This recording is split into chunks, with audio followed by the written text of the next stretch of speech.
پاک کی آوازیں آئیں، یہ ناچ گانے، فوش، رشوت، سود، یہ تمام گندی چیزیں نکل جائیں، یہ دعا مانگیں۔ ہر بندہ، ہر عورت، ہر بچہ جب یہ دعا مانگے گا تو انشاءاللہ یہ دعائیں رائے گاہ نہیں جائیں گی۔ اللہ بسم اللہ الرحمن الرحیم۔ In the name of Allah, the Beneficent, the Merciful. نحمده ونصلي على رسوله الكريم، أما بعد فأعوذ بالله من الشيطان الرجيم، بسم الله الرحمن الرحيم۔ محترم سامعین و ناظرین، اس دنیا میں ہر بندہ کامیاب ہونے کے لیے کوشش کرتا ہے کہ میں کامیاب ہو جاؤں۔ ناکامی سے ہر بندہ بچتا ہے، خواہ مرد ہو یا عورت، ناکامی کوئی بھی پسند نہیں کرتا۔ جس طرح ہمیں ناکامی پسند نہیں، اسی طرح اللہ بھی چاہتے ہیں کہ میرا بندہ ناکام نہ ہو، میرے بندے، میری بندیاں کامیاب ہو کے میرے پاس آئیں، ہمیں اچھا عہدہ مل جائے، اچھا کاروبار مل جائے، دنیا میں بڑے سے بڑا کوئی کارخانہ، کوئی فیکٹری، بڑے سے بڑا اونچا کوئی کاروبار مل جائے تو بڑے خوش ہوتے ہیں کہ ہم کامیاب ہو گئے۔ یہ بھی اللہ کی بہت بڑی نعمت ہے۔ اللہ کسی کو دنیا کے اندر بھی راحت، سکون، اطمینان دے دے، لیکن انہی چیزوں کو کامیابی سمجھ لینا یہ بہت بڑی نالائکی اور ناسمجھی کی بات ہے۔ کامیابی ان چیزوں میں نہیں ہے۔ اگر اس طرح مال و دولت کے اندر، عہدوں کے اندر اور یعنی بادشاہت کے اندر، وزراء کے اندر، وزارتوں کے اندر کامیابی ہوتی تو فرعون کبھی ناکام نہ ہوتا، نمرود کبھی ناکام نہ ہوتا، شداد جس نے دنیا میں جنت بنا دی وہ کبھی ناکام نہ ہوتا۔ قوم سبا اتنی زراعت اور اتنے باغات ان کے پاس تھے، سر پہ ٹوکرا رکھ کے باغ میں سے کوئی گزر جاتا، وہ پھل گرتے ٹوکرا بھر جاتا، یعنی توڑنے کی بھی ضرورت نہیں ہوتی تھی۔ نہریں، چشمے، ٹھنڈے پانی، سب سہولتیں، لیکن کامیاب کوئی بھی نہیں ہوئی۔ ساری قومیں ناکام ہوئیں، عذاب آئے دنیا میں ان کے اوپر۔ قرآن پاک میں جا بجا ذکر کہ شداد کو بھی تباہ و برباد کیا، اسی طرح فرعون کو بھی دریا کے اندر غرق کر دیا، نمرود کو بھی ایک حقیر سی مخلوق مچھر، وہ بھی لنگڑا مچھر، اس کے ذریعے تباہ کر دیا، ہلاک کر دیا۔ اتنے بڑے بڑے بادشاہ، اتنے بڑے عہدے، لیکن ناکام ہی ناکام۔ ہاں، مال ہو، اس کے ساتھ پھر اللہ کے حکم بھی ہو۔ اللہ نے عثمان غنی رضی اللہ تعالیٰ عنہ کو بھی مال دیا، عبد الرحمن بن عوف رضی اللہ تعالیٰ عنہ کو بھی مال دیا۔ عثمان غنی تو اتنے بڑے سیٹھ تھے، آج بھی ان کے باغات موجود ہیں، لوگ فائدے اٹھا رہے۔ فاروق اعظم رضی اللہ تعالیٰ عنہ کے نام کے کھجوروں کے باغات ہیں جو انہوں نے وقف ملت کیے، آج بھی لوگ فائدے اٹھا رہے ہیں۔ لیکن ان لوگوں کا ایک رعب اور ایک دہشت فاروق اعظم رضی اللہ تعالیٰ عنہ کے بارے میں، تو انگریز یہودی اب بھی کہتے ہیں کہ ایک عمر اور دنیا میں آ جاتا یا یہی حضرت عمر 10 سال اور حکومت کرتے تو دنیا میں کفر کا نام و نشان نہ ہوتا۔ تو پتہ چلا صرف دنیا مل جانا یہ کامیابی نہیں ہے، کامیابی اللہ نے اپنے حکموں کے اندر رکھی ہے۔ اس دنیا کے ساتھ ساتھ اللہ کی اطاعت اور پیارے رسول صلی اللہ علیہ وسلم کے طریقے کے مطابق. یہ بھی ایک مین بات ہے سمجھنے والی. اللہ کی اطاعت، اللہ کو خالق مالک رازق تسلیم کرنا، وحدہ لا شریک تسلیم کرنا. کیسے؟ جس طرح نبی کریم صلی اللہ علیہ وسلم نے بتا دیا. اس طریقے سے ہٹ کر اگر اپنی سوچ کو، اپنی عقل کو، اپنے دماغ کو استعمال کریں گے تو وہ تمہارا سارا عمل ردی کی ٹوکری میں ڈال دیا جائے گا. اس کا کوئی فائدہ نہیں، بلکہ جو اچھا کام ہے اس کو بھی لے کر ڈوب جائے گا. جو اچھا کرتے ہو اس کو بھی لے کے ڈوب جائے گا. اب اس کی میں مثال دیتا ہوں. مغرب کی نماز کی 3 رکعتیں ہیں. اگر کوئی کہے بھائی یہ 3 کیا ہے، میں 4 پڑھ لیتا ہوں، ایک زیادہ ہو جائے گی.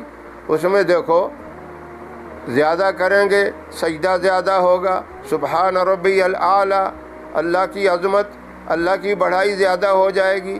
پھر رکوع میں سبحان ربی العظیم کہیں گے، اللہ کی بڑائی زیادہ ہو جائے گی. کیا یہ عمل صحیح ہوگا آپ کا؟ بلکہ جو آپ کی جو اصل 3 رکعتیں تھیں وہ بھی ضائع ہو جائیں گی. تو اس لیے اس مثال سے سمجھ لیں، اور سینکڑوں مثالیں ہیں. عقل مند کے لیے کہتے ہیں اشارے ہی کافی ہوتا ہے، ایک مثال ہی کافی ہے. جب تک ہم نبی کریم صلی اللہ علیہ وسلم کے مبارک طریقوں کے مطابق، آپ کے اسوہ حسنہ کے مطابق، آپ کی پاکیزہ اور نورانی زندگی کے مطابق ہم نہیں چلیں گے تو ہم نہ دنیا میں کامیاب ہو سکتے ہیں نہ آخرت میں کامیاب. تو اس کامیابی کے لیے بہت سے موقع ہیں، بہت سے طریقے ہیں عبادت کے، اور کچھ خاص موقع اللہ رب العزت نے اس لیے عطا کر دیے تاکہ ان خاص موقعوں میں میرے پیارے محبوب کی امت اپنے گناہوں کی بخشش کروا کے پاک صاف ہو کے میرے پاس آئیں. ان میں سے یہ محرم الحرام کا مہینہ بھی ہے. اس کی 9، 10 یہ 2 دن، اور بلکہ اس کے ساتھ 11 تاریخ کا بھی دن، 3 دن. یہ 3 اس لیے کہ آپ صلی اللہ علیہ وسلم نے یہود سے پوچھا تم اس دن کی بڑی اطاعت کرتے ہو، بڑا اس کو مقدس بابرکت سمجھتے ہو، یہ 10 محرم کا دن یہ کس لیے ہے؟ تو انہوں نے جواب دیا کہ اس دن اللہ رب العزت نے موسیٰ علیہ السلام کو کامیاب کیا، فرعون سے ہمیں نجات ملی، فرعون کو غرق کیا اور بنی اسرائیل کی قوم آزاد ہوئی. تو ہم اس خوشی میں روزہ رکھتے ہیں. تو آپ صلی اللہ علیہ وسلم نے فرمایا موسیٰ علیہ السلام کے تو ہم زیادہ حقدار ہیں. تو آپ نے صحابہ کرام سے فرمایا کہ تم یہود کی مخالفت کرو، تم بھی اس دن کا روزہ رکھو، لیکن اس کے ساتھ ایک دن اور ملا لو، یا 9 اور 10 کا رکھو یا 10 اور 11 کا رکھو. یعنی 10 سے پہلے ایک دن شامل کر لو یا 10 کے بعد ایک دن شامل کر لو، 2 روزے اس میں رکھو. تو اس کی فضیلت سب سے پہلے تو اسی بات کی جو حدیث میں آئی ہے، لیکن اور بھی بہت سے واقعات مشہور ہیں.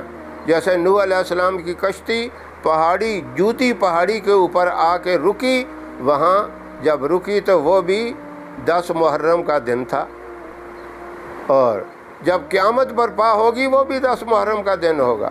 آدم علیہ السلام کے جسم مبارک میں روح ڈالی گئی اور وہ بھی 10 محرم کا دن تھا. اللہ نے جب ان کو زمین پہ اتارا وہ بھی 10 محرم کا دن تھا. یہ روایتیں بھی ہیں، لیکن سب سے مضبوط، سب سے معتبر روایت یہ جو نبی کریم صلی اللہ علیہ وسلم نے یہود سے پوچھا اس دن کا روزہ کیوں رکھتے ہو، تو انہوں نے یہ بتایا کہ ہمیں فرعون سے نجات ملی، اللہ نے موسیٰ علیہ السلام کو کامیاب کیا. پیغمبر تو ہیں ہی کامیاب، پیغمبر تو ہیں ہی محفوظ. تو اللہ رب العزت کی طرف سے کچھ آزمائشیں، کچھ امتحان آتے ہیں. موسیٰ علیہ السلام کے اوپر کتنی تکلیفیں، آزمائشیں آئیں، لیکن آخر کامیاب اللہ نے ان کو کیا. تو 2 روزوں کی اتنی بڑی تاکید ہے کہ یہ 2 روزے جو رکھے گا پورے سال کے روزوں کا ثواب اسے مل جائے گا۔ کتنی بڑی بات ہے، کتنا بڑا یہ انعام ہے اللہ کی طرف سے، اور اس میں دعائیں قبول ہوں گی اپنی کامیابی کے لیے، کیونکہ اللہ چاہتا ہے میرے بندے کامیاب ہو کے آئیں، تو یہ کامیابی کے دن ہے۔ اس میں درود پاک کثرت سے پڑھیں، سورہ یاسین کو پڑھیں، صبح و شام پڑھیں یا ایک ٹائم پڑھیں، قرآن پاک کی جتنی تلاوت ہو سکے کریں، جھوٹ سے، چغلی سے، غیبت سے، ان چیزوں سے بچیں، اور اپنے رشتے ناتے جو خونی رشتے ہیں ان کے ساتھ پیار اور محبت کے ساتھ ملیں۔ کسی کے ساتھ اگر کوئی لڑائی ہو گئی ہے، کوئی رنجش ہے، تو ان کو بھی دور کریں، ماں باپ سے بھی معافی مانگ لیں، اگر ان کو کسی وجہ سے ناراض کیا ہوا ہے تو ان سے بھی معافی مانگیں، ان کے پاؤں پکڑ لیں۔ اور سب سے بڑی کامیابی یہ ہے جس نے اپنے ماں باپ کو راضی کر لیا، اس نے اپنے اللہ کو راضی کر لیا۔ یہ بڑی ضروری بات ہے کہ آپس میں اتفاق اور پیار اور محبت ہو، اور دعاؤں کا اہتمام ہو۔ الدعاء مخ العبادہ، دعا عبادت کا مغز ہے، اور دعا مانگنے والے سے اللہ خوش ہوتا ہے، اور جو اللہ سے نہیں مانگتا، دعاؤں سے منہ پھیرتا ہے، روح گردانی کرتا ہے، اللہ رب العزت اس کو بھی فرمایا کہ میں اس کو بھی اوندے منہ جہنم کے اندر گرا دوں گا جو تکبر کرتا ہے۔ ان الذین یستکبرون عن عبادتی سیدخلون جہنم داخرین، جو دعا مانگنے سے، جو عبادت سے غرور اور تکبر کرے، مجھ سے نہ مانگے، دنیا والے مانگنے سے ناراض ہوتے ہیں اور اللہ رب العزت مانگنے سے خوش ہوتا ہے۔ خوب دعائیں مانگیں اپنے لیے، اپنے کشمیر کے بھائیوں کے لیے، ان مظلوموں کے لیے، فلسطین کے مظلوموں کے لیے، جہاں جہاں بھی مسلمان کسی مشکل میں ہیں، کسی پریشانی میں ہیں، کسی قسم کی بھی تکلیف میں ہیں، ان کے لیے دعا مانگیں، اللہ ان کی غیب سے مدد فرمائے۔ یہ دن اس لیے بڑے مبارک ہیں، اور اس میں ایک بابرکت وظیفہ بھی ہے، 313 مرتبہ آپ اللہ الصمد پڑھیں، اللہ الصمد، اول آخر اس کے 3 مرتبہ درود ابراہیم پڑھ کے یہ وظیفہ بھی کریں، رات میں کسی وقت بھی، یعنی دن میں بھی کر سکتے ہیں، 9 تاریخ کے دن میں یا 10 کی دن میں یا ان راتوں میں 313 دفعہ پڑھ کے اللہ سے دعا مانگے، اپنے لیے، اولاد کے لیے، ملک کی سلامتی کے لیے، ملک کی کامیابی کے لیے، اور دعا کریں یا اللہ ملک کے ہر بندے کو دین کا داعی بنا دے، دین کی سمجھ عطا فرما دے۔ ہمارے جو بڑے ہیں، جو اسمبلی کے ممبران ہیں، ان کے لیے بھی دعا کریں، اللہ ان کو بھی دین کی سمجھ دے، استقامت دے، ملک کے اندر دین کی ایک فضا پھیل جائے، نمازوں کا اہتمام ہو، ذکر و اذکار کا اہتمام ہو، مساجد کو آباد کیا جائے، گھروں کے اندر قرآن پاک کی آوازیں آئیں، یہ ناچ گانے، فحش، رشوت، سود، یہ تمام گندی چیزیں نکل جائیں، یہ دعا مانگیں۔ ہر بندہ، ہر عورت، ہر بچہ جب یہ دعا مانگے گا تو انشاءاللہ یہ دعائیں رائے گاہ نہیں جائیں گی، اللہ ان دعاؤں کو قبول کرے گا۔ اس طرح یہ 2 دن یا 3 دن ہمیں اس ترتیب سے گزارنے کی توفیق عطا فرمائے، انشاءاللہ کامیابی ہوگی، اللہ بھی راضی ہوگا، اور تمام حاجتیں بھی پوری ہوں گی۔ اللہ ہم سب کو عمل کی توفیق عطا فرمائے۔ وآخر دعوانا ان الحمد للہ رب العالمین۔